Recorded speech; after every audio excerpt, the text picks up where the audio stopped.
വികസന വേദിയുടെ പുതിയ അധ്യായത്തിലേക്ക് എല്ലാ പ്രേക്ഷകർക്കും സ്വാഗതം. ഓമല്ലൂർ പഞ്ചായത്തിലെ വികസന സ്വപ്നങ്ങളാണ് ഇന്ന് നമ്മൾ ചർച്ച ചെയ്യുന്നത്. ഒരു പഞ്ചായത്തിൻ്റെ വികസനം എങ്ങനെ ആയിരിക്കണമെന്ന് തീരുമാനിക്കേണ്ടത് ആ പഞ്ചായത്തിൽ വസിക്കുന്നവർ തന്നെയാണ്, അവിടുത്തെ പൗരന്മാരാണ്. അവരുടെ വാക്കുകൾ കേൾക്കാനാണ് ഇവിടെ ഞങ്ങൾ വന്നിരിക്കുന്നത്. നൂറ്റാണ്ടുകൾ പഴക്കമുള്ള വയൽ വാണിഭം ഇവിടെ സുപ്രസിദ്ധമാണ്. ഓമല്ലൂർ ഗ്രാമപഞ്ചായത്ത് ആ വയൽ വാണിഭത്തിൻ്റെ ഓർമ്മകളെ ഉണർത്തുന്ന തരത്തിൽ ഒരു സാംസ്കാരിക സമുച്ചയവും ഒരു മ്യൂസിയവും ഉണ്ടാവേണ്ടതാണ്. ചീക്കിനാൽ ഭാഗത്ത് അവിടെ ഒരു കുറിഞ്ചാലുണ്ട്. ആ കുറിഞ്ചാല് നമുക്ക് വിപുലപ്പെടുത്തിക്കൊണ്ട് അവിടെ ബോട്ടിംഗ് ഉൾപ്പെടെയുള്ള കുട്ടികളുടെ ഒരു വൈകുന്നേരങ്ങളിലുള്ള ഉന്മേഷകരമായ അല്ലെങ്കിൽ ഒരു ഈ നാടിൻ്റെ ആൾക്കാരുടെ ആ വൈകുന്നേരത്തെ ഉല്ലാസത്തെ ഉയർത്തുന്ന തരത്തിൽ മാറ്റിയെടുക്കാൻ സാധിക്കുന്ന തരത്തിലുള്ളതാണ്. ഓമല്ലൂർ മാർക്കറ്റ്, ഓമല്ലൂർ ചന്ത എന്ന് പറയും. പണ്ട് തൊട്ട് ധാരാളമായി ഇവിടെ വളരെ നല്ല രീതിയിൽ പ്രവർത്തിച്ചു വന്നതാണ്. അതിപ്പം മന്ദീഭവിച്ചു പോയിരിക്കും. അതിന് ഉത്തേജനം ഉണ്ടാവണം. തീർച്ചയായിട്ടും ഇവിടെ ഓമല്ലൂർ വയൽ വാണിഭം എന്ന് പറഞ്ഞാൽ വളരെ പ്രസക്തമാണ്. അതൊരു ചരിത്രം കൂടിയാണല്ലോ. അതിനെ മുന്നോട്ട് കൊണ്ടുപോകേണ്ടത് അനിവാര്യതയാണ്, ഈ നാടിൻ്റെ ആവശ്യമാണ്, ഈ ദേശത്തിൻ്റെ ആവശ്യമാണ്. അപ്പം അവിടെ ഒരു നല്ലൊരു മ്യൂസിയവും അതിനോടനുബന്ധിച്ച് അതൊരു ഉത്സവമായിട്ട് കൊണ്ടുപോകത്തക്ക രീതിയിൽ കലാരൂപങ്ങൾ, കലാസൃഷ്ടികളൊക്കെ അവിടെ അവതരിപ്പിക്കുക, അതൊക്കെയല്ലേ ചേട്ടൻ ഉദ്ദേശിച്ചത്? തീർച്ചയായിട്ടും അത് നമ്മൾ റിപ്പോർട്ട് ആയിട്ട് നമുക്ക് പഞ്ചായത്തിന് സമർപ്പിക്കാനായിട്ട് സാധിക്കും. ഓമല്ലൂർ ഒരു ഇൻഡോർ സ്റ്റേഡിയം ഇല്ല. അത് വളരെ അത്യാവശ്യമാണ് നമ്മുടെ കുട്ടികൾക്ക്. അതിനെക്കുറിച്ച് ഒരു തീരുമാനമെടുക്കണം. രണ്ടാമത്, ഇവിടുത്തെ ഗ്രാമപ്രദേശത്തെ റോഡുകൾ നിങ്ങളാരും കണ്ടു കാണത്തില്ല. ഒരു മഴ പെയ്തു കഴിഞ്ഞാൽ ഒരു വള്ളത്തിൻ്റെ ആവശ്യം വരും അങ്ങോട്ടും ഇങ്ങോട്ടും പോകണമെങ്കിൽ. നമ്മുടെ ഗ്രാമപ്രദേശത്തെ റോഡുകളുടെ സ്ഥിതി വളരെ മോശമാണ്. അതൊന്ന് വികസിപ്പിക്കാൻ നമ്മൾ ഗവൺമെൻറ്റിനെ സമീപിക്കണം.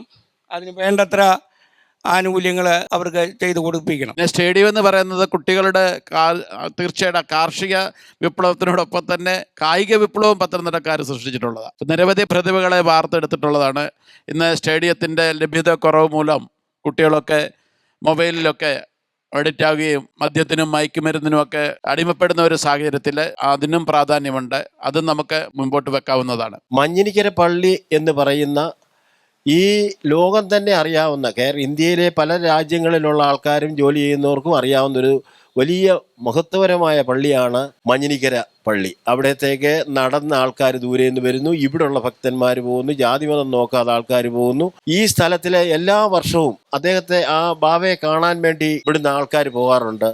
അവിടുത്തെ ഒരു വിപുലീകരണം, ആധുനിക രീതിയിലുള്ള പല കാര്യങ്ങളും ചെയ്യാൻ ആ പള്ളിക്ക് വേണ്ടി നമുക്ക് കഴിയും. മഞ്ഞിനിക്കര തീർത്ഥാടനം അതിനെ ഒരു വിശ്രമ കേന്ദ്രമാണ് ഉദ്ദേശിക്കുന്നതെങ്കിൽ അത് പഞ്ചായത്തിന് സമർപ്പിക്കാം. അതല്ല എങ്കിൽ അവരുടെ യാത്രാ മധ്യേ ഒരു ഇടത്താവളം പോലെ അവർ വരുന്ന സമയത്ത് അവർക്ക് വെള്ളം കൊടുക്കുവാനും അവർക്ക് വിശ്രമിക്കുവാനും ഒക്കെ ഉള്ള സ്ഥലം വിശ്രമ കേന്ദ്രമാണെങ്കിൽ അത് നമുക്ക് പ്രൊജക്റ്റ് വെക്കാവുന്നതാണ്. കടകൾക്ക് വ്യാപാരം ചെയ്യാനുള്ള സംവിധാനമില്ല. കടകൾ മിക്കവാറും പൂട്ടേണ്ടി വരുന്നു. അർഹപ്പെട്ട ഒരു കാര്യത്തിനും നമുക്ക് കിട്ടുന്നില്ല എന്നുള്ളതാണ് മെയിൻ പോയിന്റ്. ഞാൻ പറയുന്നത് ഇത്രയേ ഉള്ളൂ. മെയിനായിട്ട് കർഷകർക്ക് വിപണിയിൽ കൊണ്ടുവരുന്ന സാധനം വിൽക്കുവാനും ഇവിടെ മാർക്കറ്റും ഡെവലപ്മെന്റ് ആയാൽ അല്പം വികസനം ഉണ്ടാകും. അതുപോലെ തന്നെ റോഡ് വികസനത്തിന്റെ കാര്യത്തിലും ശ്രദ്ധപ്പെടുത്തണം. കാർഷിക വിപ്ലവം തന്നെ നമുക്ക് സൃഷ്ടിക്കാൻ സാധിക്കത്തക്ക രീതിയിലുള്ള സഹായങ്ങൾ സ്റ്റേറ്റ് ഗവൺമെന്റിൽ നിന്നും സെൻട്രൽ ഗവൺമെന്റിൽ നിന്നും ധാരാളം പ്രൊജക്റ്റുകളുണ്ട്. വാല്യൂ അഡീഷനിലേക്ക് പോകണം.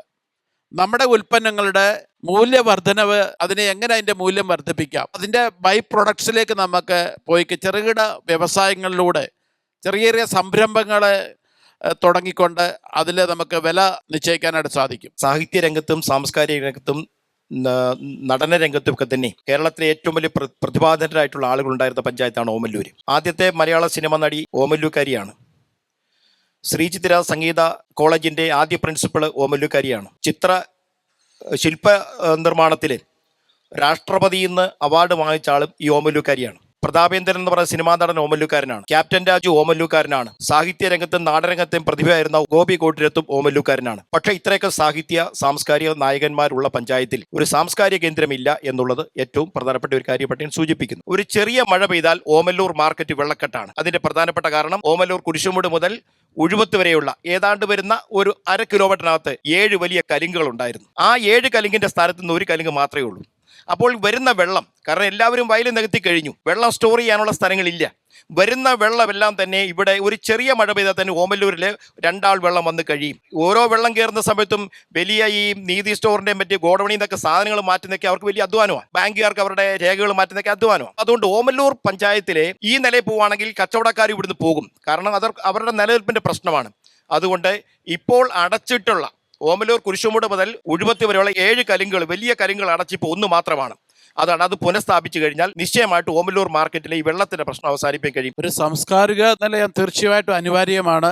അത് നമ്മൾ പ്രൊജക്റ്റ് റിപ്പോർട്ട് ഉണ്ടാക്കുക, അത് പഞ്ചായത്തിന് സമർപ്പിക്കുകയും അതിൻ്റെ മുകളിൽ നിന്ന് എവിടെ നിന്നാണോ നമുക്കത് ഇവിടെ ഏത് രീതിയിൽ കൊണ്ടുവരാൻ സാധിക്കുമോ അത് പഠിച്ച് അത് പഞ്ചായത്തിന് ആദ്യം നമുക്ക് ഈ ആവശ്യം വെക്കാം. നമ്മുടെ പഞ്ചായത്തിലെ പൊതുജനങ്ങളുടെ ആവശ്യമാണല്ലോ. അതിനുശേഷം അതെങ്ങനെ യാഥാർത്ഥ്യമാക്കുക എന്നുള്ളത് നമ്മൾ അത് വേണ്ട നടപടികൾ സ്വീകരിക്കാം. ദീർഘവീക്ഷണമില്ലാതെ ആണ് റോഡുകൾ നിർമ്മിക്കുന്നത്. കലുങ്കുള്ളിടത്ത് കലുങ്കൊക്കെ കെട്ടിയടയ്ക്കുക, ഇതൊക്കെ മൊത്തത്തിലുള്ളൊരു വിഷയമാണ്. ഈ വെള്ളമൊഴുക്ക് സുഗമമാക്കണം അല്ലേ? അപ്പോൾ അതിനു വേണ്ടിയിട്ട് ഉണ്ണിച്ചേട്ടൻ പറഞ്ഞ് നമുക്ക് എല്ലാവർക്കും ഉണ്ണിച്ചേട്ട ഒന്നിച്ച് അതിനുവേണ്ടി പ്രയത്നിക്കാം. നമ്മുടെ റിപ്പോർട്ടിൽ തീർച്ചയായിട്ടും വികസന രേഖയ്ക്കകത്ത് അതിന് ഊന്നൽ നൽകും. നമ്മുടെ ഓമല്ലൂർ പഞ്ചായത്തിനെ സംബന്ധിച്ച് ഏറ്റവും വലിയൊരു പ്രശ്നമെന്ന് പറഞ്ഞത് കുടിവെള്ള പ്രശ്നമാണ്. പഞ്ചായത്തിൽ 15 വാർഡുകളാണ് നമുക്കുള്ളത്. അതിൽ മഴക്കാലത്ത് പോലും കുടിവെള്ളം കിട്ടാത്ത 7-8 വാർഡുകളാണുള്ളത്. മുള്ളനിക്കാട്, പൈവള്ളി, പുത്തൻപേടിക, മണ്ണാറവല, പറയനാലി, അങ്ങനെ 8 വാർഡുകൾക്ക് മഴക്കാലത്ത് പോലും നമുക്ക് കുടിവെള്ളം കിട്ടുന്നില്ല. പല ചെറിയ ചെറിയ പദ്ധതികൾ വരുന്നുണ്ടെങ്കിൽ പോലും അതിനൊരു പരിഹാരം കാണാൻ ഇതുവരെ നമുക്ക് സാധിച്ചിട്ടില്ല. അടൂര്, പന്തളം കഴിഞ്ഞാൽ പത്തനംതിട്ട അല്ലാതെ നമുക്കൊരു ഇടത്താവളമില്ല. ഒന്ന് ഉഴുവത്ത് ദേവീക്ഷേത്രം ഉണ്ടായിരുന്നു, ഓമല്ലൂർ ക്ഷേത്രം ഇപ്പോഴും ഉണ്ട്. പക്ഷേ വലിയ വാഹനങ്ങളൊന്നും വന്നാൽ അകത്ത് കയറ്റി പാർക്ക് ചെയ്യാൻ പറ്റാത്തൊരവസ്ഥയാണ്. ഒരു ഇടത്താവളം നമുക്ക് ഓമല്ലൂർ അത്യാവശ്യമാണ്. പിന്നെ മൂന്നാമത് ഒരു പൊതു ശ്മശാനമാണ്. അത് ഇവിടുത്തെ പല കോളനികളിലും ആളുകൾ മരിച്ചു കഴിഞ്ഞാൽ അവരെ അടുക്കളകൾ പൊളിച്ച് അവിടെ സംസ്കരിക്കണമെന്ന ഒരു അവസ്ഥയാണ് ഇപ്പോൾ നിലവിലുള്ളത്.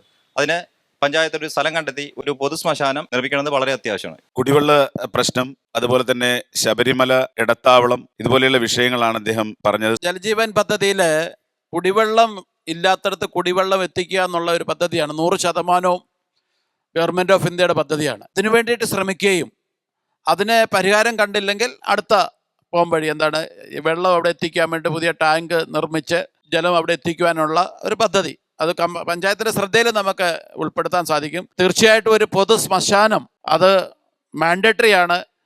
ഇനി മുന്നോട്ട് പോകുമ്പോൾ എല്ലാ ജാതിയും മതവും ഒന്നും നോക്കാതെ തന്നെ എല്ലാവരും ഇത് കത്തിക്കേണ്ട ഒരു സാഹചര്യത്തിലേക്ക് എത്തുകയാണ്.